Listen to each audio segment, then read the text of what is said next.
it going? It's Grant. And Shelby. With the Garden of Eater. And tonight, class is in session. What we're going to do is basically give you guys a little study guide for next week. We've got another edition as well joining us to the table. Introduce yourself. Hi. Who are you? Introduce yourself. Hi, I'm Leela. With the Garden of Eater, I suppose? Yeah. All right. Just checking. You're not with an outside source. You can't have any spies in here. All right. But basically, next week is going to be the trivia. And instead of me pulling things in all questions from all different directions, I'm going to give you guys a little cheat sheet study guide for next week. So those that are here now or that are watching the replay, but are able to make it next week, you guys will get a better chance at winning some of the rewards and prizes and stuff like that. So I'm gonna reach out to a couple people and see if we can't get a couple extra things to add in as some sponsored gifts as well. But next week we got some funny, cool surprises for you guys. So you need to stay tuned and be here for next week for sure. Clear the calendar. All right. But I thought the best thing to do is have the trivia on the information in between trivias. There will also be some other questions that are pulled from our entire YouTube, and those are the ones that will be worth more points. So the ones that are on tonight's study guide, cheat sheet, whatever you want to call it, this is going to be, the 5, the 10, and the 15-point questions. The 20-point questions will be pulled from our entire YouTube. So those that have been following along for a long time, they will get to have the advantage for that. But if you just know your shrimp knowledge, you probably rack up a bunch of points. But basically, one of the first things that we did after the trivia was talk about the shrimp show. And then on top of that, Shelby also came out with an entire video on our YouTube that wasn't a live stream of the entire shrimp show itself. I might ask questions like who was the best of show or the people's choice. And luckily enough for you guys, it's the same answer. I'm going to ask what shrimp, not who won, right?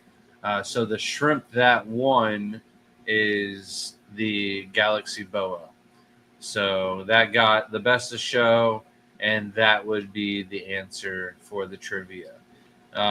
We could also ask questions like where was it hosted at, and that might be for 5 points.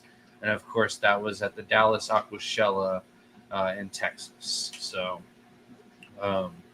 anything you want to add about the shrimp contest? Any questions you might come up with or ask? We've got a little hair. Oh, we've got a bunch of hair, not just one hair. I thought it was a dog hair, but it's just a Shelby hair. But the shrimp show isn't going to have too many questions on it, but I might ask you how many shrimp do we enter in the contest, and it's 3 to 5 shrimp. And then you're definitely going to get asked, does size matter? And yes, the size does matter. So those are just a few of the questions that I have. That'll be from the shrimp contest, shrimp show itself. Do you want to say hi to people in chat? Do you want to keep up with chat at the same time? Yeah, I can say hi to everybody. Welcome in Linda, Craig's Catfish Cave, Dave O. We got Southwest Florida Treasure Detecting in the house. We got, I know Scotty's in here, Bugsy's in here, Jonathan G. And Craig's Catfish member for 29 months. Thank you so much. It's crazy. Welcome in, Phil. What did you just do? Chesapeake. Is that how you say that one? Yeah. Chesapeake Crustaceans. Jesse from Just One More Fish. Tank Girl. Larry I want to D. say cheesecake, but that's just And 'cause I'm Oinky. fat. Oh. I'm going to go check on the baby. But, Laura, Anna, Banana, and Yeah. Welcome in, everybody. So the next thing that we talked about is what to feed the shrimp. We mentioned in the live stream that we feed them every other day. You can feed them pretty much anything but copper. You want to think of something that you could feed your shrimp that you can get from the grocery store? Come on, quick answer. Grocery store? Yeah, quick.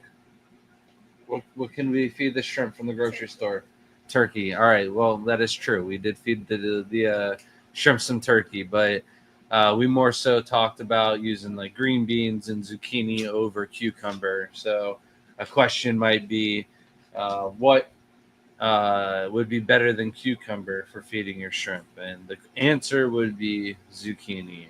Also, a bonus to that one, we talked about the food fight containing soy, and that I'm a little bit allergic to soy. So one of the fun 5-point questions is probably going to be, what ingredient to the food fight of the Shrimp Envy shrimp food is Grant allergic to? So the answer to that would be, you're not paying attention to me either, soy. So we we've also did the, oh, we got a couple other people coming in. Oh, well, we got a couple of answers from people. A bowl of ice cream, not so much. You want to avoid stuff with sugars also. Especially like maple syrup. You wouldn't want to feed that to your shrimp tank. But how's it going? He said he just. All right, it's your turn. You got to say this one. Bro! You got to say it. The sentence or her name? Her name.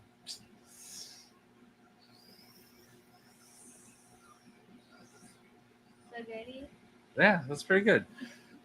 I was gonna. How's it going, Spaghetti Nona? And then we got mushrooms, green beans, zucchini, and then Benny Tay, shrimping ain't easy. Tomorrow I will be in her room, prepping it and getting it ready for your visit, and hopefully her room will stay looking the best. It doesn't get a lot of sunlight, especially this time of the year, through her windows to her tanks. So we, oh, you could have asked. You probably looked for that for a second. No, you know where it was.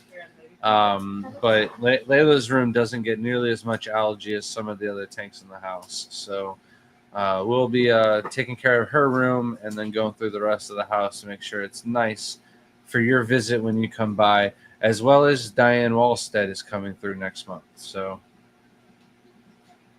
Did you already say hello to Mhm. Tank Girl, Shrimp Sanctuary? yep.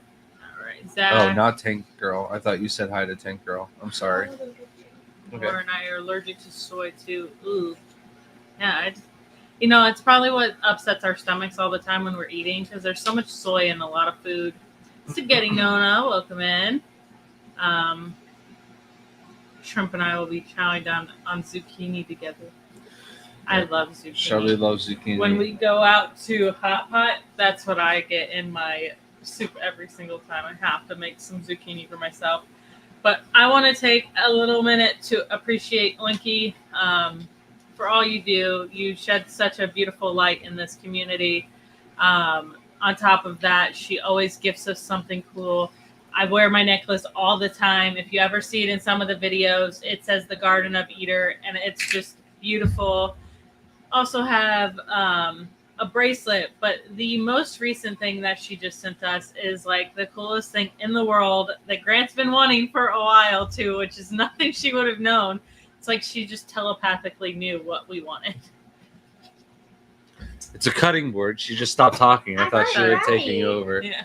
I was telling Mom she was cutting board. But it's engraved, and it's a really nice quality. It smells like nice, freshly cut wood.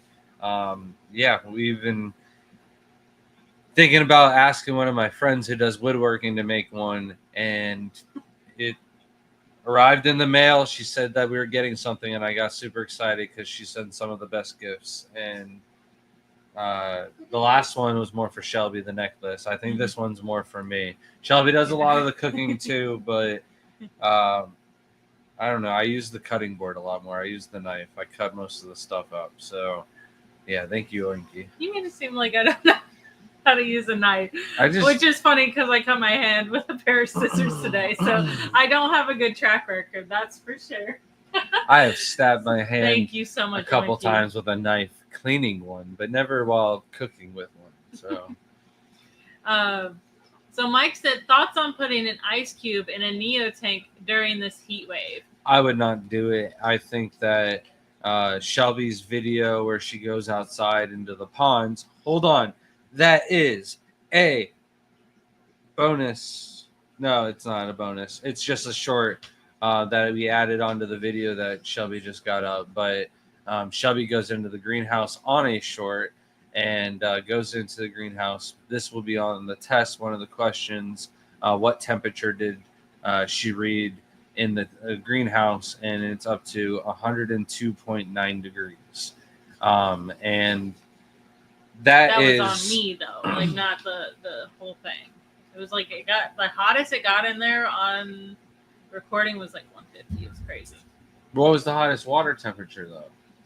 One something. It's definitely way up. All right. Well, I guess we're gonna have to go look that up. But Yeah. I just looked at what was on the front, and I assumed that was the hottest water temperature that was in the thumbnail. So No, we maybe don't have it's to not double check. 109. You're gonna have to watch it 102.9. now Oh my in God. silent.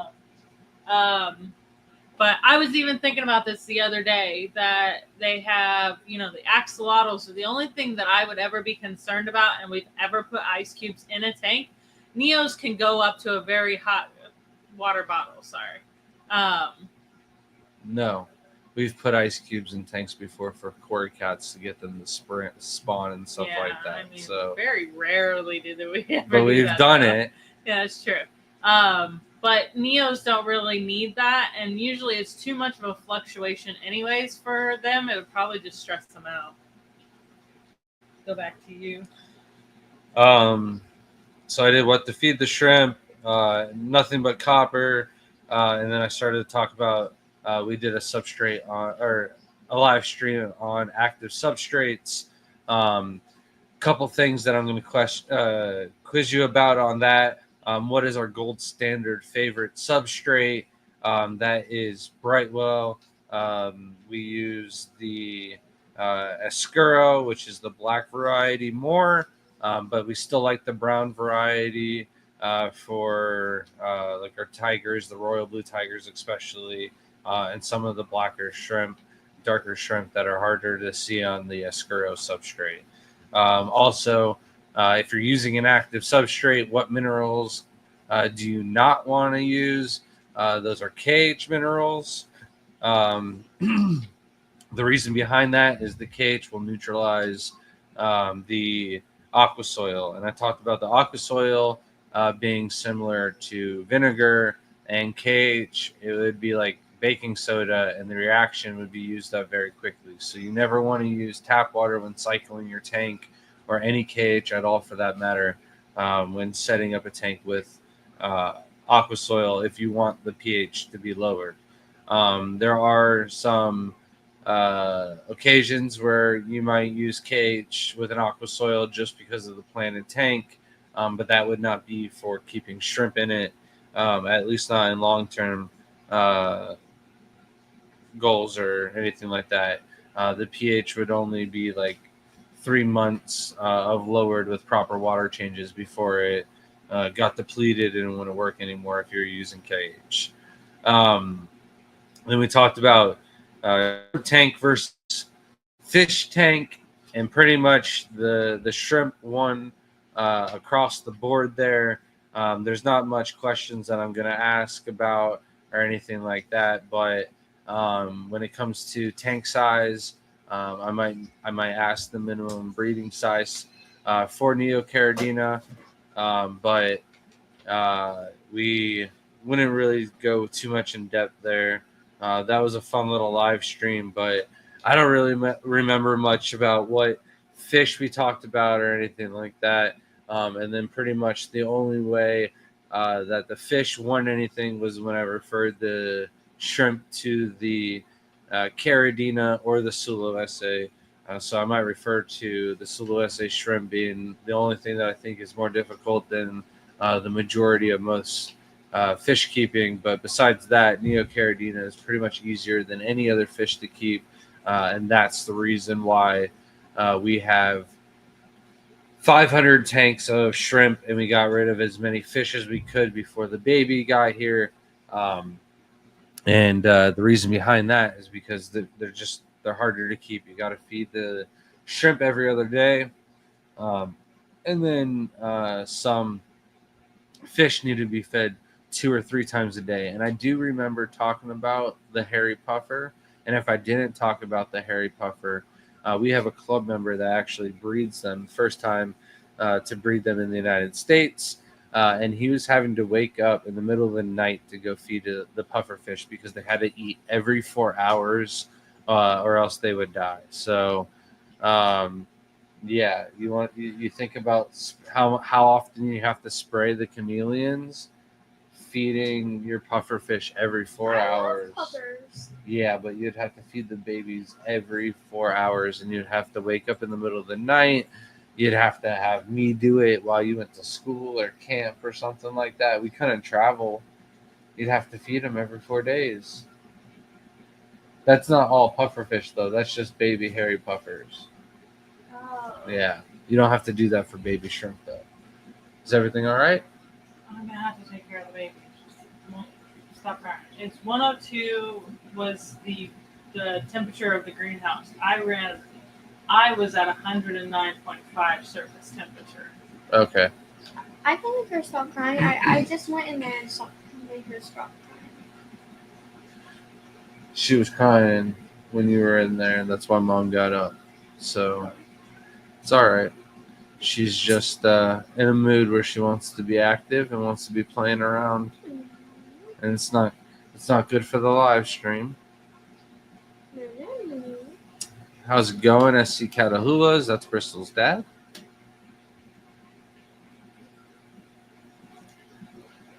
How's it going, Scuba Steve?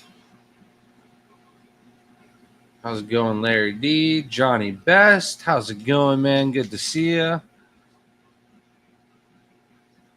Yeah, I don't know what 40 degrees Celsius equates to in Fahrenheit, but I know for a fact that one of the muck buckets outside got into 102 degrees, and there was like red cherry shrimp in there, or one of the shrimp are in that muck bucket, and they were just fine with no problems at all.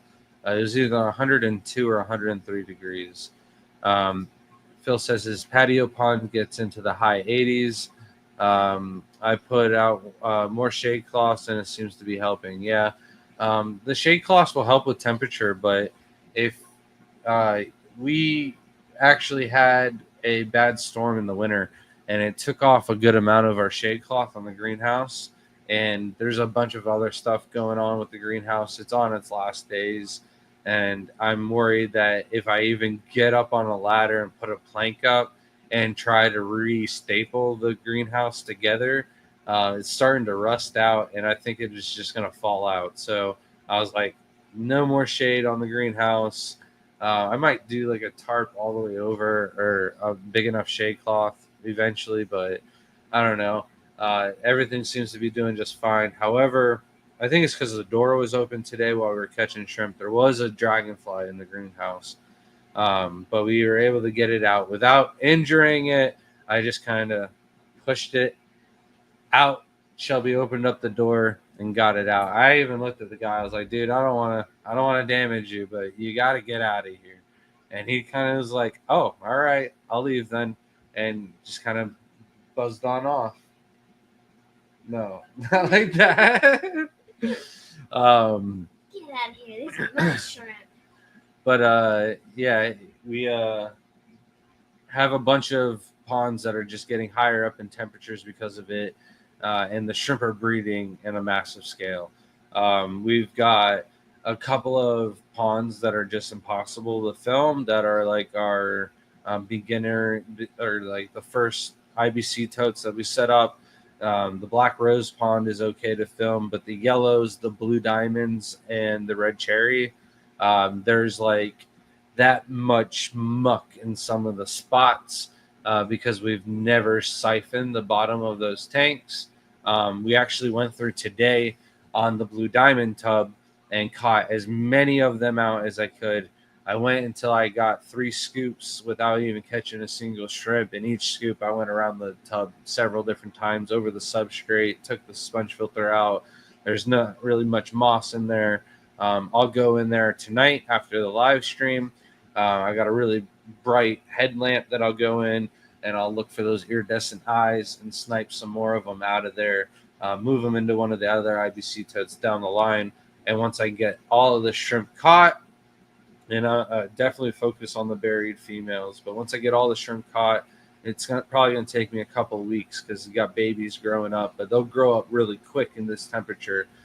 So as long as I get the pregnant females out of there before any of the eggs hatch, in the next 2-3 weeks, I'll have all the shrimp caught. I'll have all the gravel sucked out of that pond. And then we'll go down to either bare bottom or just the very thinnest layer of samurai soil.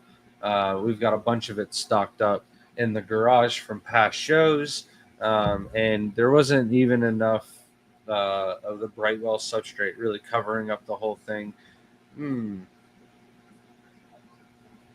it's the slope, but maybe I'll put a brick. I'll drain it and put a brick in the back and get it to level out, and I won't have to worry about it sloping anymore. And a thin layer would cover the entire bottom real nice. All right, are you ready for it? Thank you, Johnny Best, for your 1 gifted membership. Whoever got that gifted membership, please email us at. You gotta say it loud and proud, sweetheart. The Garden of Eater at gmail.com. And let us know your name, your address, your YouTube name as well. And we will send you a 10% off code to our website. at gmail.com. No, tgoeshrimp.com. How do you not know the family website? TGOE Shrimp? Yeah, tgoeshrimp.com. Oh, I thought it was just TGOE.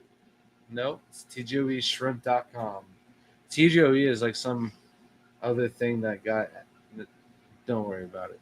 But this doesn't say shrimp under it. No, because it's not an advertisement for the whole website. I don't want to be a walking.com advertisement. All right. How do you get people? I mean, on the back of the t-shirts, baby. All right. How are you doing, Christy? And Laura says she loves the shrimp earrings. Oh, thank you. Harley from PNW Customs, his wife made them. And then, yeah, your tanks outside reach 90 degrees. Oinky says, my tap water is very hard, flowing through old copper pipes, 8.2 pH and very high mineral. Should I try tubbing Java fern outside in the shade, perhaps with rainwater? I can't keep it alive in any tank. So I can't keep Java fern alive outside unless I use heavy shade. We've got some of it growing in the shade, underneath the shade by the greenhouse. But if I try to get it to grow in full shade, it's just too hot. So as long as it doesn't get too hot where you're keeping it, you're saying it's outside in the shade, then it should be all right. And then you don't want to do just straight rainwater because then it won't have any. You want it to have like dirty water. And if you're having your Java ferns die, it's common for the Java fern plant, the leaf of it to die. However, the rhizome, the actual like vine, the bottom of it, that is usually never really going to die off. And unless it's in extreme conditions or too warm, like I said, unless you bury it. So if you're planting your Java ferns in the substrate, maybe that's what's killing them off. But rather than keeping them outside, it's probably going to be easier to figure out how to keep them inside the tanks because 8.2 pH isn't a problem. They do just fine in like our Sulawesi tanks and stuff like that. So.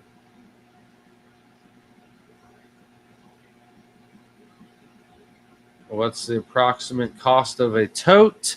So the IBC totes that we use outside, we bought them for $50 in bulk off of a guy where I promised just to keep on buying all of them as they came in, so he didn't have to advertise them or source, and wasn't a problem. He wanted like one for $100 or two for $75 a piece, and I talked him down to $50 each. And I ended up buying, I think, like 60 of them off of the guy. What's your favorite color, Layla? Pink. This changes year to year, so for now it's pink. I'm driving to Sydney to pick up new fish up in a few days. All right, pop question. Where is Sydney? What country do you think Sydney is in? Sydney.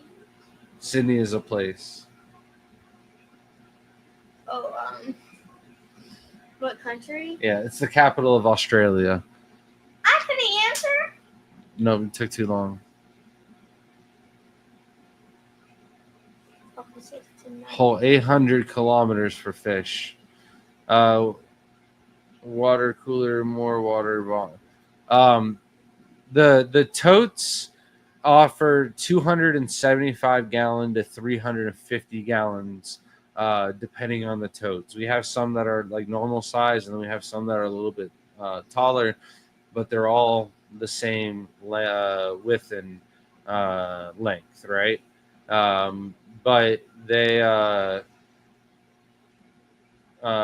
the Rubbermaid tubs that we buy from Rural King, there's one that'll hold 180 gallons. I think it's 120 or $140. And me and Shelby were talking about it. We're probably gonna buy and use a lot more of those and utilize those for the rest of the greenhouse. Even I might take out the other IBC totes out of there, use them for guppies outside or some plants or something like that, and buy more of the Rural King tubs, because it's just so much easier with them being black. You don't have to use substrate, so it's pretty much like you're just going through, taking off the shrimp, not having to worry about taking substrate out of the cups or the net or anything like that. You don't have to cut them. You don't have to worry about them rusting. And the problem that we're having with the IBC totes is some of them are dry rotted. So some of them are a little rusty. I was trimming bushes once, and I walk in across the tops of them just fine. I get all the way to the last one, second to last one maybe, and fall through because the metal bar rusted and the entire IBC tote was dry rotted. So it's definitely worth paying more for the Rubbermaid or the Tough Stuff tubs that are a little bit cheaper, I believe. The difference between blue velvets to ocean blues. Blue velvet is a sky blue shrimp. Ocean blue is a deep, dark blue shrimp.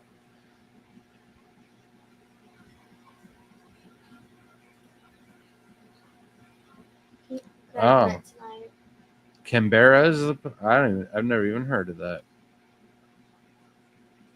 I thought Sydney was. So why are you asking that place? I don't know. People don't use me for my geography. What? Nothing. Are you reading it? You got to say it louder.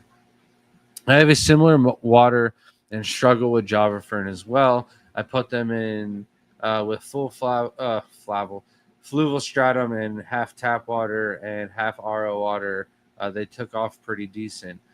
So the fluval stratum's got a bunch of minerals in them, and a lot of people think that the Java ferns don't need a lot of nutrients, and they pull a lot of their nutrients out of the water column. So if you have really clean water, then you might not have enough luck with getting much growth out of them because they don't have enough nutrients.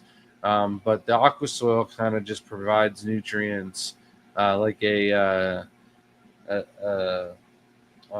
slow time release fertilizer into the water column for them to feed off of.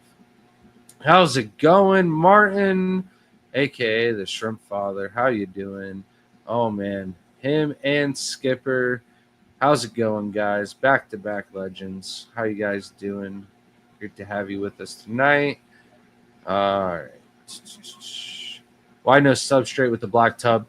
So the only reason why we did the substrate with the IBC totes was because, like, say the black rose, for instance, this was the best one, and the yellows even did this too, the green jades, but the black rose especially, right?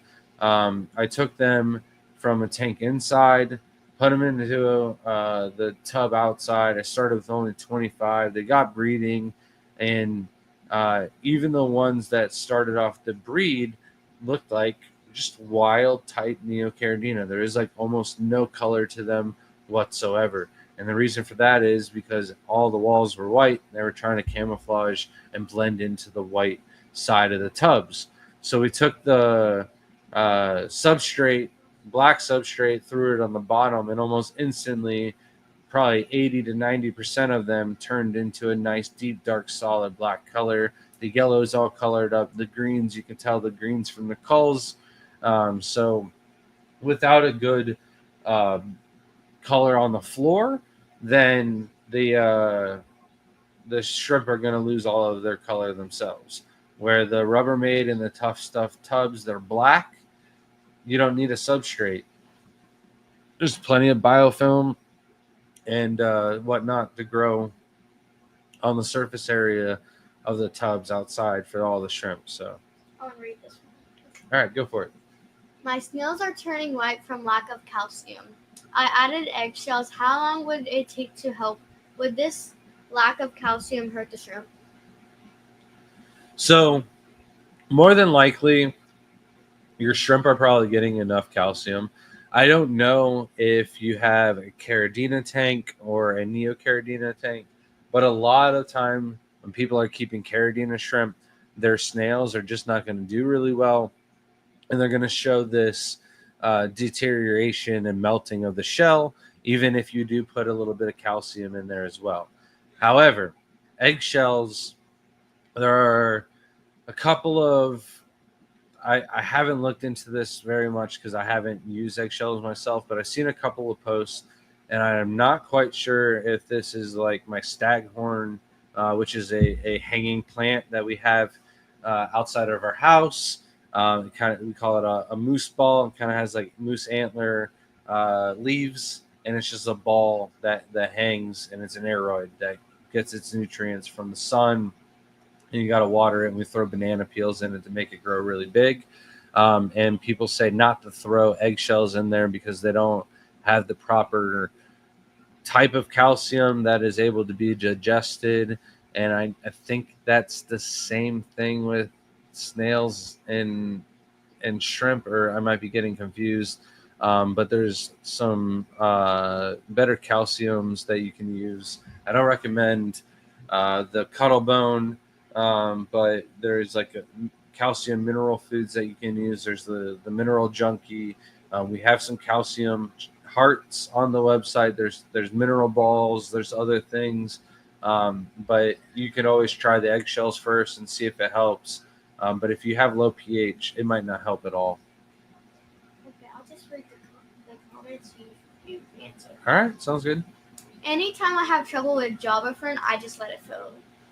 Yeah, I just let all my Java Fern float nowadays. My Anubias, my Boost, everything. I just kind of toss it in.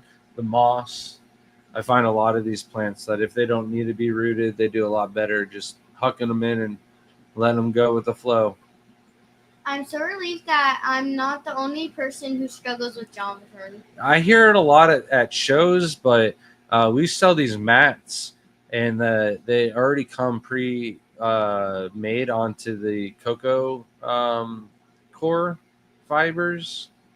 I don't know how to say it.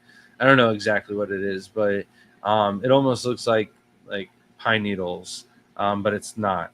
And it just kind of is tied on, and the rhizome just kind of grows through it, and it does really well on there. But I tell people it's like a 50-50 on whether or not all the leaves are going to turn brown. And even if all the leaves turn brown, the rhizome still comes back. So I would give it another try. If you're going to the Clash, and I'm pretty sure you are, I'll send you home with some mats of Java ferns. and break off the dead leaves. Oh, I'm so sorry. It's nice. Break off the dead leaves with the jobber fern and let those flow as well. They will sprout new baby plants. Yeah. As long as they're not completely brown. If they're still green to them, then yes, they will start new plants. Yes. I just got a shock. A staghorn. Staghorn for the fish room. And you know what I'm talking about, right? The hanging plant outside. I just started Caridina shrimp for pure black line for From Richard From Richard Reynolds. Reynolds. Yeah. Him and Cynthia. You Oh know, yeah. Should I call calcium or? should I add calcium? Or how do I know I need calcium? So I don't worry about adding any calcium to my tanks as long as I'm using the right minerals, which for pure blackline, I would be using the GH only minerals from Salty Shrimp with RO water only. And then you're doing your water changes on a regular schedule, 10% a week, 20% every other week. And then they should be getting enough calcium just from that. Also, they need a good feeding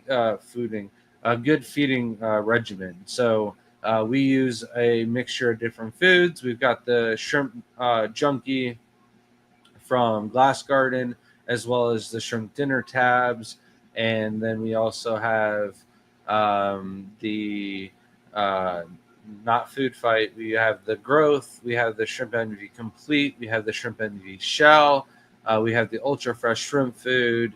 And then we have like the cobalt shrimp food. We have a couple other different ones that we mix in with that one that we feed the whole house. So as long as you're doing proper water changes with the proper minerals and you're feeding a good mixture of different foods, then you shouldn't have any issues with bad molts or issues with like shell deformities or anything like that. Do you ever? Oh, I'm sorry. Oh, do you ever utilize spider plants in your tanks or tubs? So we've utilized them in chameleon cages, but we haven't had them since we kept chameleons. It was just one of those plants that was too easy to keep, and it just kind of spread out like a weed and became more of a nuisance. I could definitely try some of them outside in the greenhouse. I'd love some hanging plants, and I always try the hard ones. So maybe I'll do some spider plants just to get them kind of growing into our tubs. All right, back to the list. Then we have the top 10 shrimp killers. Number one, right here, via quesadilla, right? She told the joke or the story to her friends the other day, so she can't be all that mad about it, right? Yeah, because acting like you. I dressed up like you. Yeah, she did. She dressed up like me the other day and colored her whole face with orange marker to kind of match my beard. And I kept telling her to go wash it off because it's going to stain her face. But she's like, no, he just wants me to wash it off because he doesn't like what I'm doing. And I'm like, you're going to regret it. You need to go wash it off. And then who comes crying to me the next morning? I didn't come crying to you. I said I need alcohol on my face to rub it. And you needed help cleaning it because she didn't want to go to camp all embarrassed, looking like her dad at camp, right? Yeah.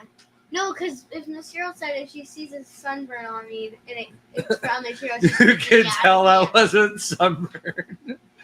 She can. Yeah, she could. She could have told. It was orange. It was not burnt.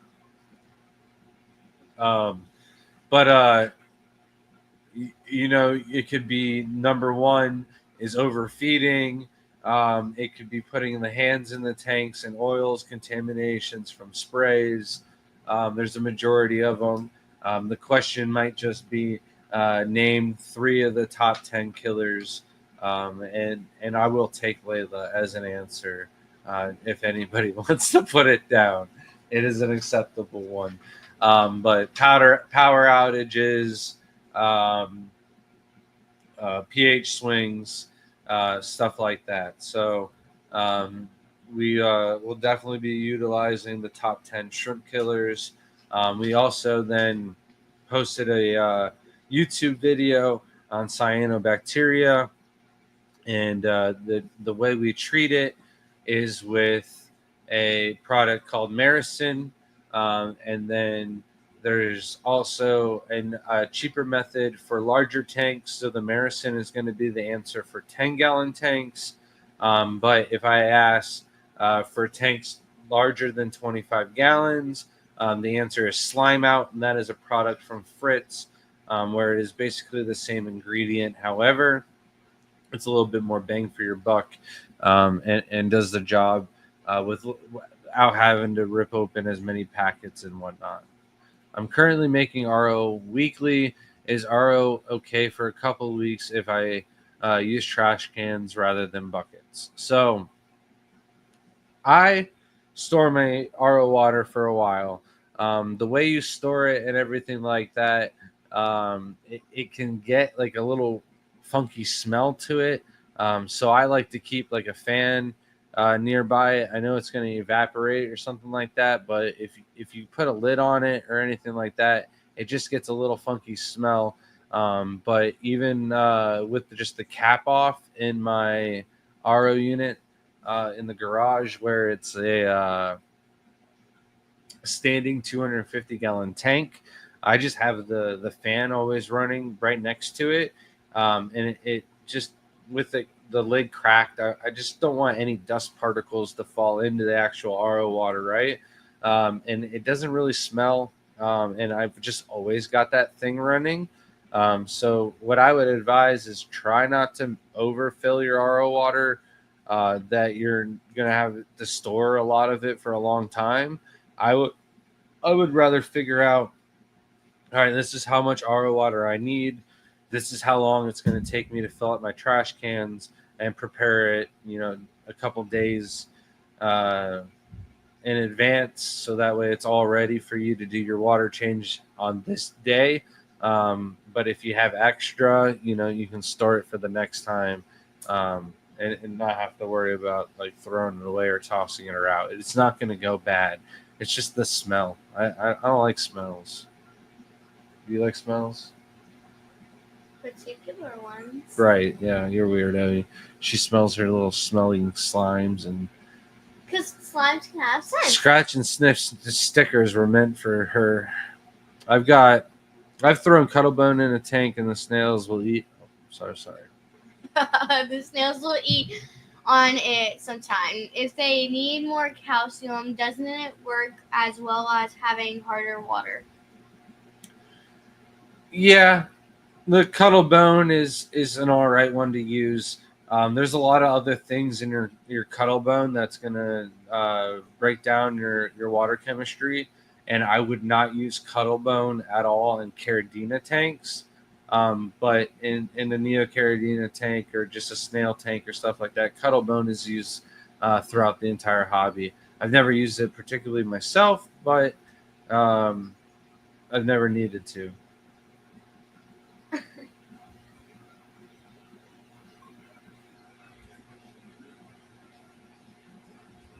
Okay. I need pond plants for a 20-gallon tub. Any ideas? So we had a bunch of them.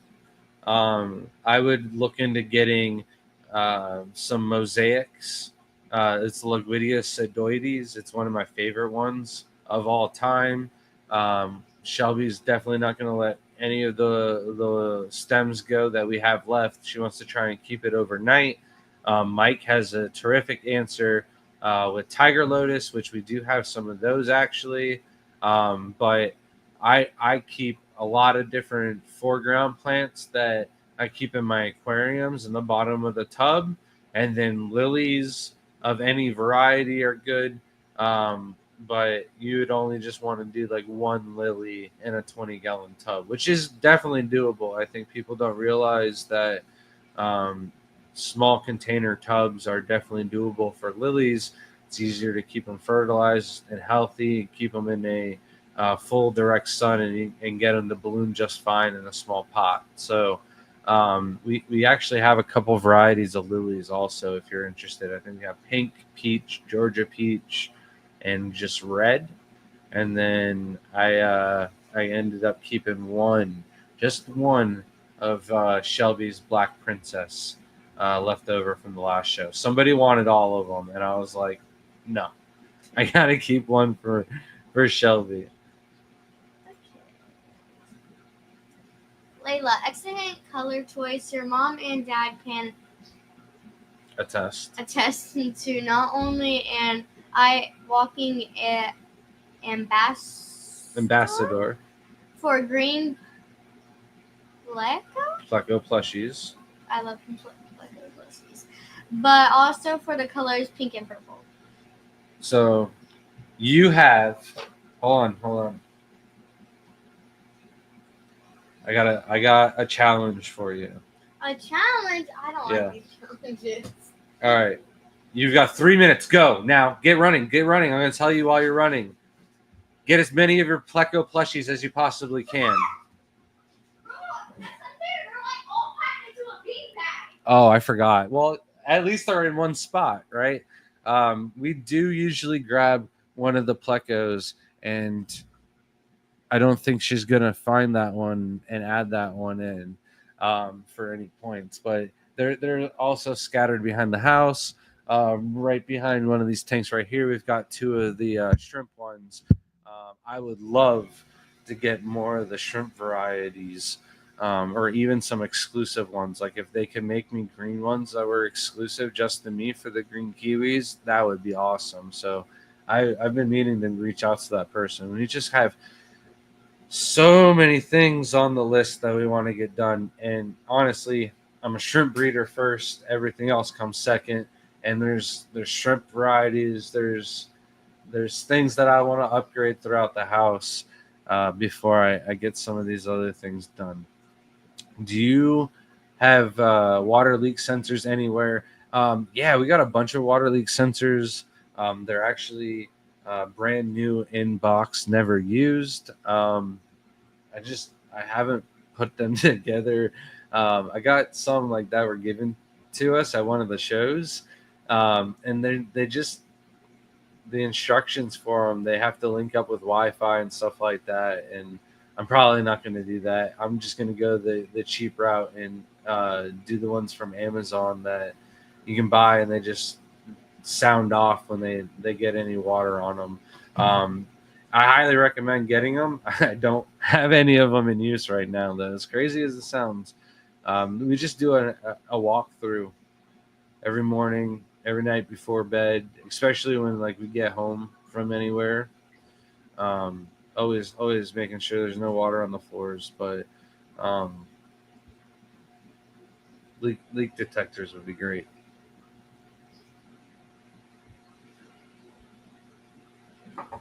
And I do have a rug, which is like, Grant, what's a rug gonna do? I have a cobalt rug that absorbs 80 gallons of water. So I can have my 54-gallon trash can of water doing water changes. Hold on. I'm dying here. I've got no co-host to save me.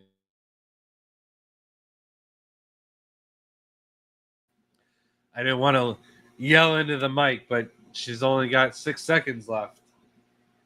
But I have no clue where I was. I was definitely talking about something. Definitely advise. Oh, the rug. So I can do my 54-gallon water change and flood the entire 54 gallons of water as long as the rug is underneath the tank that I'm doing the water change on. There won't be any water spread out. Won't need to go run and grab a bunch of towels. I can just take the rug, wring it outside, throw it in the dryer, and save some towel space. It's got 6 seconds left. Layla, you can tell her she's now 40 seconds over time and disqualified. She got no points. I gave her a challenge. that she had 3 minutes to get as many of her Pleco plushies because Oinky was talking about it, and she just said something, some excuse. But you can tell her she's a minute over time. A whole minute.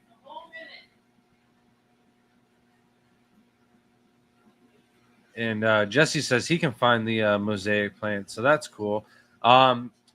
So Layla has a little bit more detail work, but she is almost done with your painting. You can just leave it there. I already showed everybody it. You can just leave it. If it takes you that, she found the Pleco on the tank. I'll give her the tank. I'll give her the point for that. But all of the points are disqualified because you're now a whole minute and 30 seconds behind time. Cause I just found out that all my other Plegos are in Jaden's beanbag. Oh. All right. Well. So my ladybug's not in there. My other one's Well, what do you got? Show. My white one's not in there. So you only have a total of three points. Oh man. All right. Do you want to go to Jaden's one? I get off all of those stuff else in his beanbag. If you don't want to go through it, that's fine. I am. All right. Babies. I knew you would want to. Jaden, I'm sorry. Should there be a product on the market that can add pheromones into water for fast breeding? So there is probably not really the need for pheromones for shrimp breeding. They have these already for a bunch of different fish breeding facilities and stuff like that. However, if you're just doing your water changes and you're feeding your shrimp and there's the right temperatures, there's no reason why your shrimp shouldn't have, say, your female shouldn't have 10 batches of babies a year, or to say 12 batches of babies a year. So if you were having issues and you're looking to add pheromones or hormones into the water, I would just look into maybe changing your water parameters or your water schedule and look into a different routine if you're not getting a good amount of breeding. Also, fish will reduce the amount of breeding in the tank as well. Do mosaic plants need softer water and higher light? I can't keep them alive. They definitely need higher light. They do not need softer water. We're able to keep them here in our harder tap water ponds outside in Florida, but they do need to be in pretty full sun. Actually, now that I'm thinking about it, the tub that Shelby has probably isn't the best for them. Maybe they do all right in like some shade, but I think they would do the best in full sun. They definitely do not do good in tanks in low light settings. They need extremely high lights, high tech lights in order to grow in tanks inside.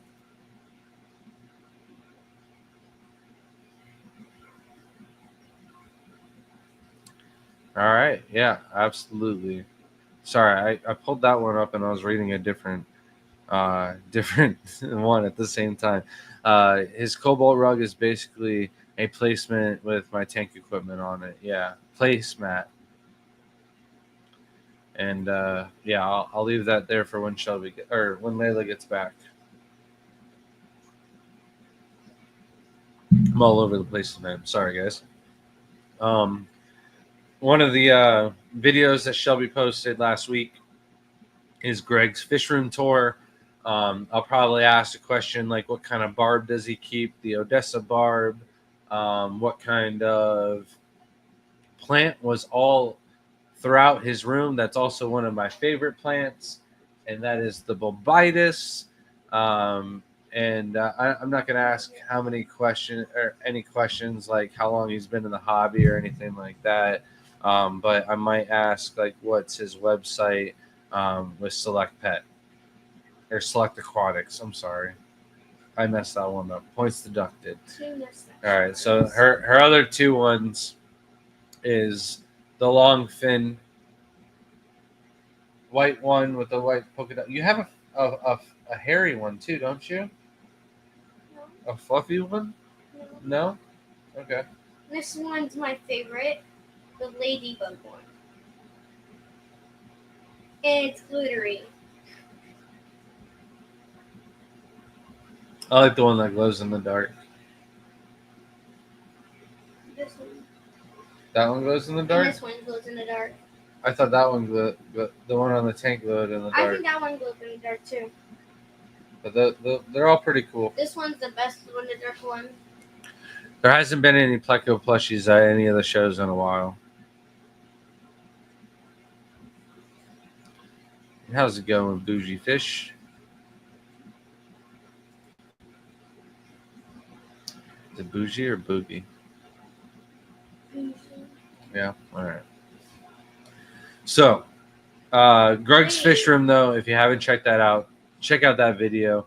It is a fantastic video that Shelby pieced together all by herself. She pretty much filmed the entire fish room. I sat there and talked with Greg the entire time. And then she edited the whole video together and did the entire voiceover as well. And how's it going, Stephen P?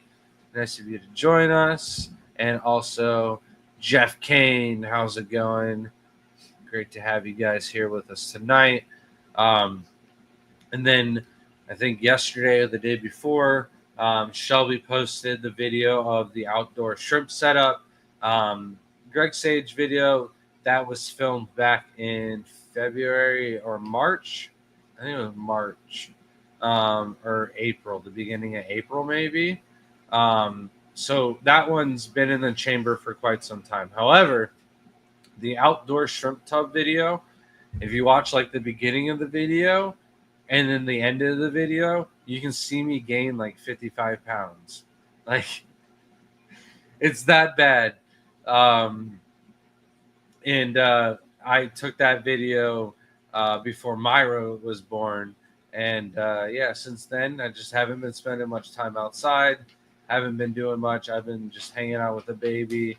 And she's pale skin and swells up to like the slightest bug bite. So she doesn't go outside very much. And I haven't been doing many activities as I usually do. What happened? I swear so bad. You need to go clean that up right now. Here, I'll take over the washroom. You can grab some favorite towels. All right.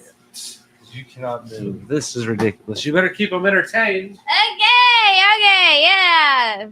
That was horrible. What? What? Okay. Hello. Okay.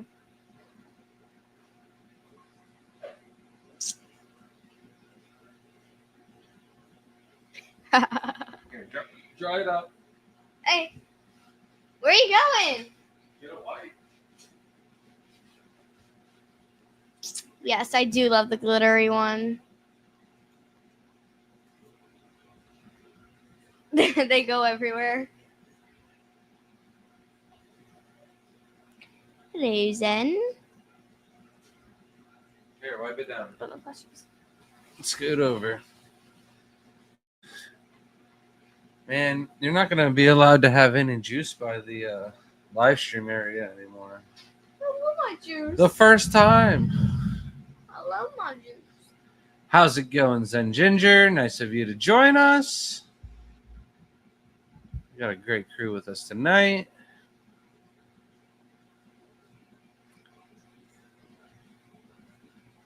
And how's it going, RJ? All right. Oh, okay. We will ship your giant Oscar soon. We have to acquire a bigger box. Hold on now. Go get your giant Oscar.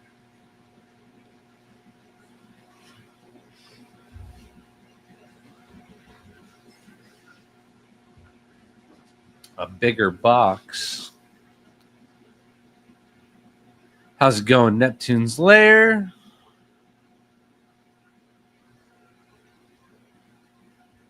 Yeah, I was thinking the same thing.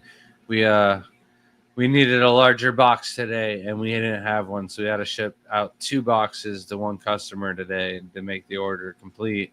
And then I got home, and Shelby had a diaper box, and I was like, oh, that would have worked. That would have been funny, but it would have worked. But an Oscar plushie I mean, this thing's pretty compressible. I feel like you could get this into a pretty tiny box. You got to have something this small at the house. And then just make sure there's a good amount of tape in it, and it'll bounce back good as new. But yeah, I like to buy a plushie or get a plushie for the kids when we go to the shows. And these ones are good quality, and they actually look like the fish that they're supposed to look like. So they're pretty cool. Yeah. That size not gonna last that long on a tank with suction cups, but yeah. Yeah, it would. No. Oh, wait. Yeah. All right, we'll see how long that lasts. We'll see if it even lasts the entire live stream. I didn't put it on the front. But the outdoor shrimp tub setup that I was talking about, there's the update on us filling up the tubs. I use all glue to fill up the tubs. It saved me about 2.5 days of time. Instead of it taking me 3 days to get the entire water change system done, it only takes me half a day now. And then at the end of the video, we've got some film of our shrimp. It looks like it's underwater footage, but it's not. I just turned off the pumps and was able to film it from the top. And the water's pretty crystal out there. But there is a ton of shrimp out there on top of us having a pretty good, decent year in sales and doing a bunch of shows. So we've been selling a lot of shrimp, and the tubs are still pretty jam-packed. Okay, so I saw Frog's Fish and More. That said hi to me. And I'm like, this hi has to be special. So I just got a frog friend that wanted to say hi. Hello! And I told her that your painting just needed a couple more finishing touches, and she said, awesome, can't wait to see it. Yeah, I just gotta add details to the frog.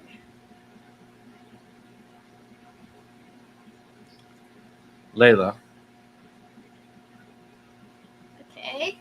I crossed a red and yellow Neos. Would I get red with yellow glitter Neos?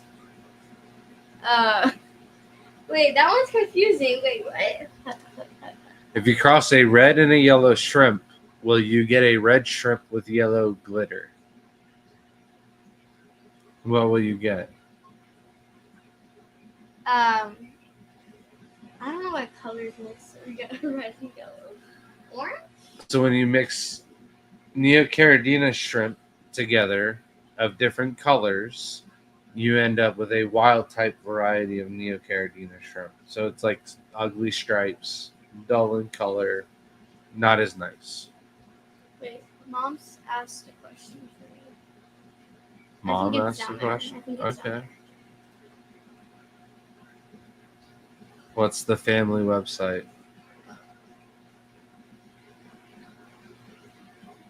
TGOE shrimp at the gmail.com. No, At the gmail.com, that's an email. Oh. You just need the .com. .com. So it's tgoeshrimp.com. You need to come up with a jingle now. I'm just saying. Are there any shrimp that require more of a meat-based diet than a plant-based diet to be as healthy as possible? Man, I tried so hard to think of a dad joke in the middle of that, like what eats meat. Maybe like raccoon shrimp, but like no, raccoons will eat anything. It was a bad one. I couldn't come up with something. I tried so hard, but no, there isn't any of the shrimp that would need it. The only thing that you would want to feed like a more of a meat-based diet to or a protein-based diet to is if you were keeping like assassin snails with your shrimp and you are worried about your assassin snails predating on your shrimp. But I wouldn't be worried about it at all. I keep my green jades with our assassin snails, and I don't think they get any of them. Oh no, Mom's question was up there. Her question was up here. Yeah. Oh, Oh, what's my favorite shrimp? Huh.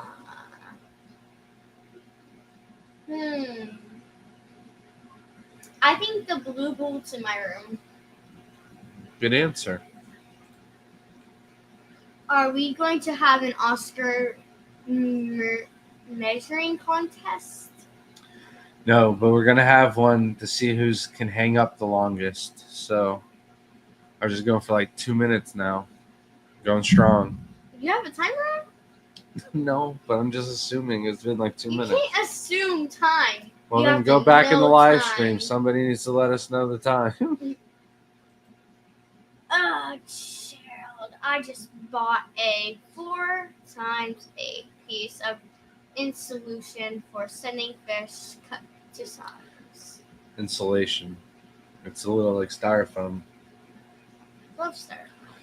How's it going, Drew? Night Owl Aquatics. Put that wrong one.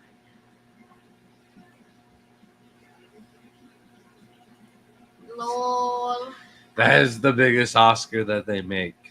So, and those in a pocket would be pretty cool. One of those VQ pack Oh. things. The vacuum pack things where you put it into a bag and then you suck up all the air and it goes and shrinks down the size.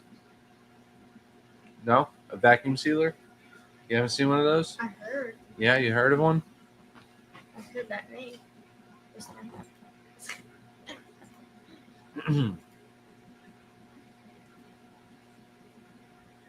Steven, OMG! I don't use the word epic very often, but this Oscar, this is going to be epic! I don't want to smush him. 1 inch per gallon box. Oh. It's going to be a big box, mate. You're going to spend a lot on shipping. To quote Mozart, why don't I have 3 heads? They would all be used for my plushies. She wears this hat, and the whole hat is covered in the Pleco plushies. Gimme. Yeah, I know the frog's cute. I think it's a poison dart frog. A blue poison dart frog. Yep. Your frog makes me a nice hat. Thank you. I know, right?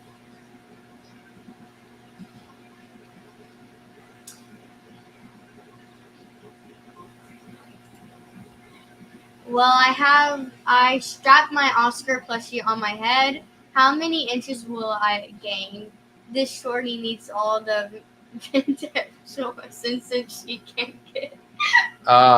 It's pretty tall. I'd say it's about 16 inches to the top of the fin to the bottom of the fin. Grant, how does temperature change affect different shrimps' behavior? So the warmer the water, the faster that they're going to breed, the quicker that they're going to grow. However, the shorter their life will be. So the reverse is true for the colder the water is, the slower they're going to grow, the slower they're going to breed. However, they'll live a little bit longer. So if you get the water in like 90 to 100 degrees, they're going to breed, have babies every 20 days.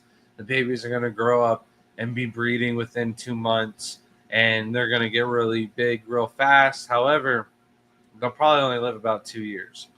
But if you keep the water about 70, 72 degrees, they're going to have babies about every 30 days. They're going to have those babies will grow up in like 2 to 4 months still to be able to have babies of their own. And they might live 3 to 5 years instead. All right, so then we've got some bonus questions. Some Shelby's fish room. There's a short video. What shrimp are added to the tank? There's 4 of them. Or no, I'm sorry. What shrimp was added to Shelby's shrimp room? Uh, there is a question there to be answered. You can answer it for the bonus questions for next week's points on the short itself, and that is just for 1 point. And then there is another short that is the wild shrimp video. It is a short video. There are 4 wild types of shrimp. You will get a point for all 4 of those. If you get all 4 of them right, you will get 5 points added to your score for next week's trivia to get you ahead of the game. So I thought that would be something a little bit fun. There's no right answers yet. So there's people that were like, oh, this one's Frank, this one's Linda, this one's Tony, this one's Bob. And that's not what we were going for. We were looking for the exact varieties of those shrimp. So we are looking for right answers, and I'm hoping to give somebody some extra points for next week for the trivia. And there's going to be something better than this right here for the trivia. So I highly recommend tuning in next week. We've got quite a few things planned to try and do for giveaways, but it should be a lot of fun. Everybody really enjoyed it last time that we did it.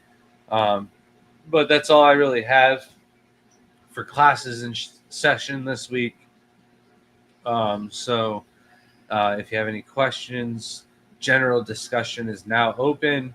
Our week this week has been kind of mellow. Layla had her kayak camp last week, and that's why she didn't join us on the live stream.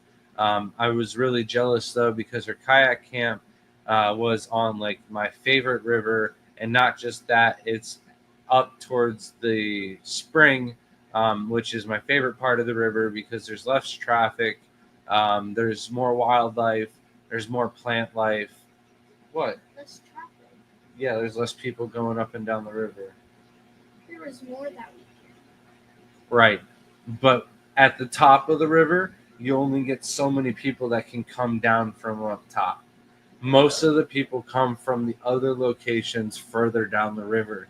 There's 4 or 5 different boat launch spots that people can launch their boats, and they'll paddle upriver half the day and then go down the river the other half.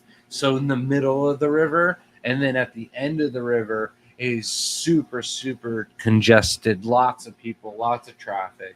When it was your relay race, there was only 3 boats. If it was on the other side towards at the end of the river, there would have been boats constantly. So it's a pretty busy river, but it's definitely one of the nicest spots. I've grown up here. The kids have grown up here. You learned to swim not very far from where you were kayaking, pretty much. So we didn't. You had a blast, but we all enjoyed watching her do a relay race. And getting to see the environmental center where she got to spend her camp and hang out. But around the house, we haven't really been doing too much, getting some of the greenhouse stuff done. Shelby's been knocking out videos left and right. We did go to the Tampa Bay Aquarium Society, where Analog, the owner of the Aquatic Galleria in St. Pete, came and did a talk about how he started his business and turned his hobby into a passion, and then into a career, and how he's done it. And it's basically like paying for licenses and getting everything you have and getting loans for this and whatnot, so you have stock in the store. But he also does a lot of breeding in house. He has a lot of things that a lot of other pet stores don't have. So it was really cool hearing his talk, but getting to see everybody. Thelma, who is 93, 92 or turns 93 this year. Um, she used to be in the circus, but then she also worked for one of the fish farms down here, and she's bred millions and millions and millions and millions of fish. She was in the circus? Yeah. So Thelma is just legendary all around. Got to hold Myra. Absolutely lit up her face. I never seen a smile from her so big. And I've seen her take home some awards at the Florida State Fair and stuff, and she's pretty happy about it. But being able to hold Myra made her day. Her shoulders aren't the best, so she had to sit down to hold her.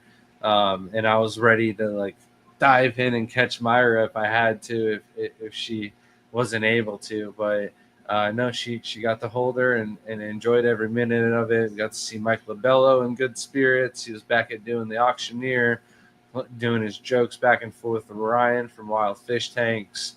But just getting back into the gear, feeding the whole house, getting everything ready. Shelby got a couple of killifish from the Lone Star Cares convention, and we've been hatching brine shrimp again.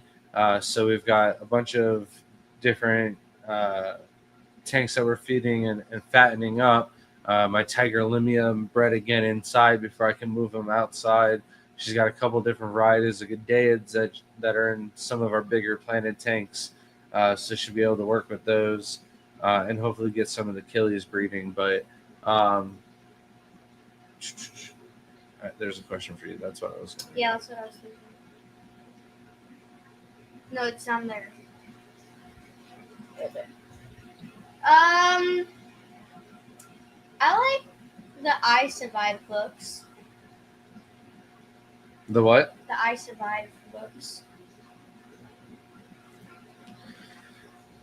Go ahead. Is mixed in colors, for instance, black and red Galaxy Pintos to just ruin both lines, or is there potentially for good things to happen?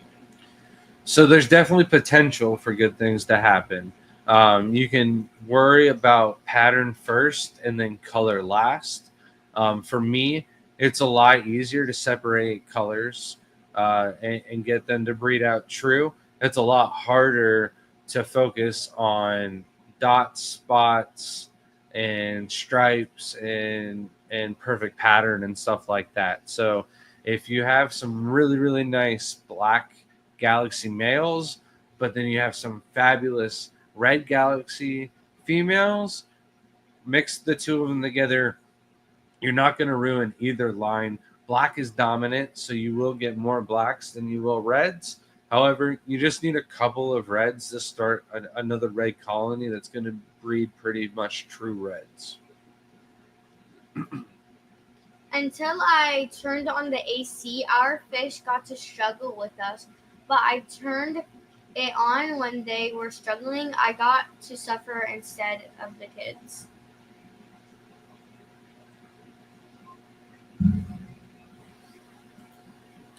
Did I miss something there? I don't know. Yeah, we keep the house AC at about 72 degrees, so that way the entire house, all of the tanks, everything like that, stay around 70 to 74 degrees. On the floor, they're a little bit cooler. Not really, none of the tanks are on the floor, but the ones that are on the lower levels will stay a little bit cooler. And then the ones up top, they'll get to 74, 76 degrees since heat rises. But if the power goes out, we've got a generator to run the AC in Jaden's room, and that's where we keep a lot of our high-end Pinto grades as well as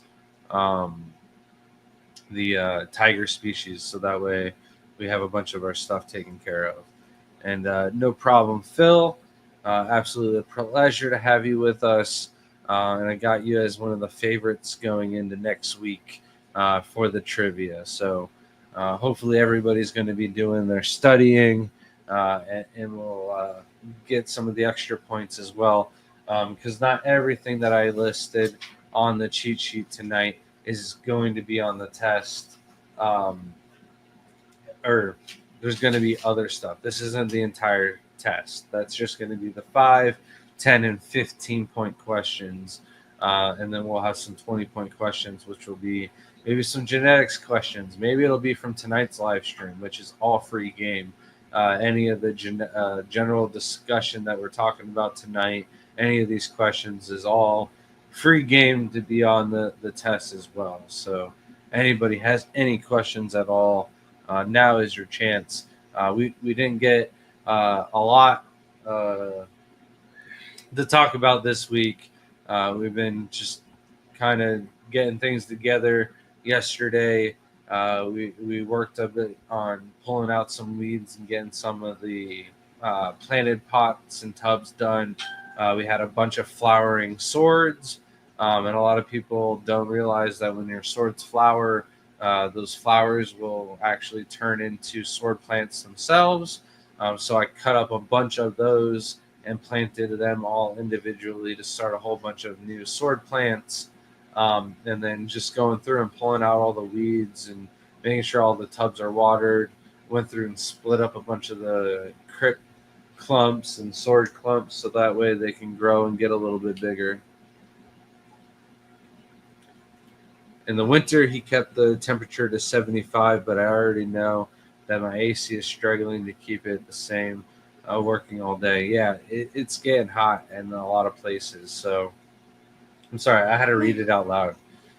It's So I can get it with the other one to figure out where I was at. But yeah, no, the heat index for Florida is definitely going up. I used to do landscaping, so we used to try to get as much of the hard work done before 11 o'clock. And then, if we had to, definitely get it all done before 1. And then the rest of the day, we can get the easy stuff done where it's really hot and you feel melted. And now it's like at 9 o'clock. It's just blazing brutally hot. We were out there catching shrimp today. We had a couple hundred shrimp go out today, and almost no Carradina went out. I don't think any Carradina went out today at all. We got Neo Carradina sale going on right now for the culls. It's buy 10, get 4 free. So I went out and caught shrimp with Shelby outside, and Shelby jinxed it. She definitely did. We're just, chugging along. I caught all of the black rose. I was going through the yellows. I think I got most of the yellows done. I think I got all the yellows caught, which were 400 yellows. So there was a lot of yellows that I had to catch today, or 450 with extras. I can't remember now. But I'm working on the blues. As I'm working on the yellows, Shelby goes, "Man, you don't realize how nice of a day it is. Usually it's way hotter today. It's nice and shady and cloudy." As soon as she said that, the skies cleared up, the sun came out, and I started catching blue diamonds, and I was completely drenched in sweat. And I was like, in just one cup of shrimp, I was night and day of how blistering hot it was. And yeah, we weren't out there for very long. And the greenhouse is under shade, so doing landscaping and everything like that out in full sun, oh man, that would be brutal. Layla, can I get a because pussies do rule. We're going to work early tomorrow, so can we leave early?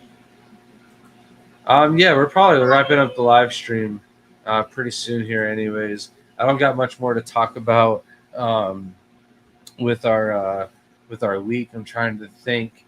It was just a lot waking up early to get Layla done, or not Layla done. To have Layla arrive early at her camp so she could play with her friend Georgia. Her friend's grandma runs it, so she's allowed to get there a little bit early so she can play some games and hang out before the camp starts and whatnot. And then I would get home and I did do all the water changes in Jaden's room, getting some things ready, just feeding the house, going through, doing some culling, moving some shrimp around, caught some raccoons to move into a new tank. I got to do some tangerine tigers next, and maybe some stardust. I can't remember, but just moving around a bunch of shrimp here and there. I'm trying to think. Spending some time with Thea, taking care of her. Um, no, I moved some fish around. So some of the there's also another bonus question in the last video that Shelby just posted with the shrimp update. There is a shrimp in the end of the video, and then you can comment down below to get an extra point as well. How's it going, Dr. Anthony? Nice to see you. Here you go. I put a few, I don't know how to say that, Orange-eyed blue tigers. in a 5.5. 5.5 gallon tank while cycling a new 10-gallon. They're breeding like crazy. I'm always afraid to move them into the bigger tank. Would you just pull babies until they're slowed down? So if I had a tank that was booming with shrimp, I would take some juveniles from that tank and move them into the 10-gallon tank and just keep the 5.5-gallon tank going. If you've got room for it and it's not a burden on you and you're breeding orange-eyed blue tigers like crazy, props to you, Phil, because that's not something that's very easy to do. Not many people get orange-eyed blue tigers that breed like that. Once upon a time, Eric had them going in a 55-gallon tank, and it seemed like he had an endless supply. But then that tank kind of just stopped producing like that. So if you've got them going and breeding like crazy, then keep the 5.5-gallon tank going, and then move some of them into the 10-gallon tank. But yeah, I would keep the breeders in there and keep a good amount of babies to grow up to replace them if need be. Hey, I'm a new breeding shrimp. Hi, I'm new to breeding shrimp, and I want to thank you for all the helpful info. And yeah, absolutely, you're welcome. Glad to be of service to you. Glad we can help out. We try to make it as simple and as effective and efficient as we possibly can for people. I do believe that most people can keep Neocaridina on their tap water with a little bit of dechlorinator. And if you're not able to, definitely do your research beforehand. Test your water parameters to find out if you're not able to. But if you've got all that already figured out, it sounds like you already do, then you've come to the right place, and that's what we try to help pass on. And Caridina breeding is a different animal of its own, but customer service is a full-time job for sure. If anybody has any questions or needs any help, has any videos that they would recommend us to do in the future, I know Shelby's working on a few of them. We've gone to the Bloomfield's house, and we didn't do that video yet. That hasn't been posted. All right, so we've got that video.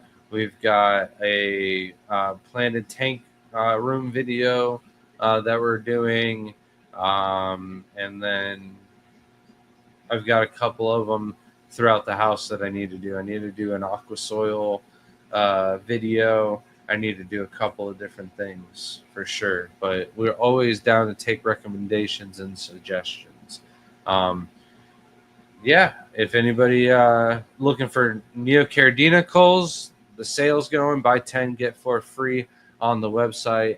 And then here you go. It's amazing how the fish fam has our own slang for observations. Abbreviations. Abbreviations. Yeah, no, it definitely is.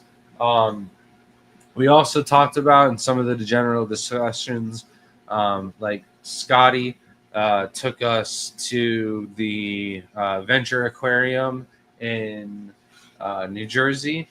One of the questions next week might be which fish fam.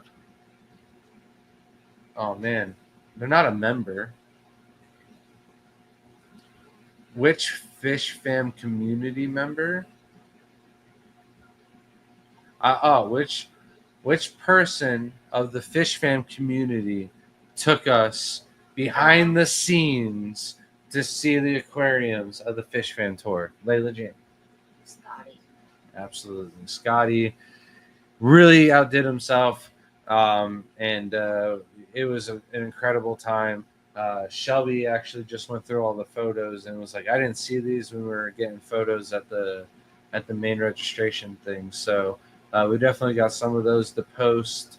And there's got to be something else that I missed this week that I just am not posting and I'm forgetting. Just double check through my messages here, my photos. Nope, just kayak camp. I think that's all it was besides our trip to Louisiana. So just been kind of a slow week getting caught up to things because we got back from Louisiana and pretty much slept all of Tuesday, got all of the orders out on Wednesday. Thursday, I did get the water changes done and some stuff like that. I did all the water changes outside too, so that's what I did yesterday. But yeah, Scotty definitely took care of us. All right, I think that's going to be it for this week. A little bit over 30 minutes over the hour, so thank you everybody for. Oh wait, here you go. Oh, we got a couple people. How's it going, Mr. Shrimp Pimpin' himself, popping in. We're actually just wrapping it up here, Ruben. Sometimes this is just when it starts getting going, but I think we're gonna wrap this one up early tonight. Throughout your Observations for all the shrimp. All the shrimp. Oh, okay. Is there any particular types that have been crossbreed with each other that most prolifically? So anything that you cross with the tangerine tiger is just a super fast breeder, and it passes its offspring, its genetics of that down to its offspring. Pintos, galaxy pintos, that have the Serrata gene or the tangerine tiger gene, outbreed the German pinto lines. You get a lot more babies out of galaxy pintos than I do spothead pintos and zebra pintos, and I think that's all due to the having the Serrata, the tangerine tiger genes. Those by far are the best breeders, I would say, in the house. And then, hello, Malcolm, and good night. Yeah, good night, everybody. Appreciate y'all stopping in. Have a great night, Jesse. Thank you, guys, and we'll see you next week for trivia. So please, please, please study. We will have a bunch of giveaways to do throughout that live stream. So have a good one, everyone. See you next week. Bye.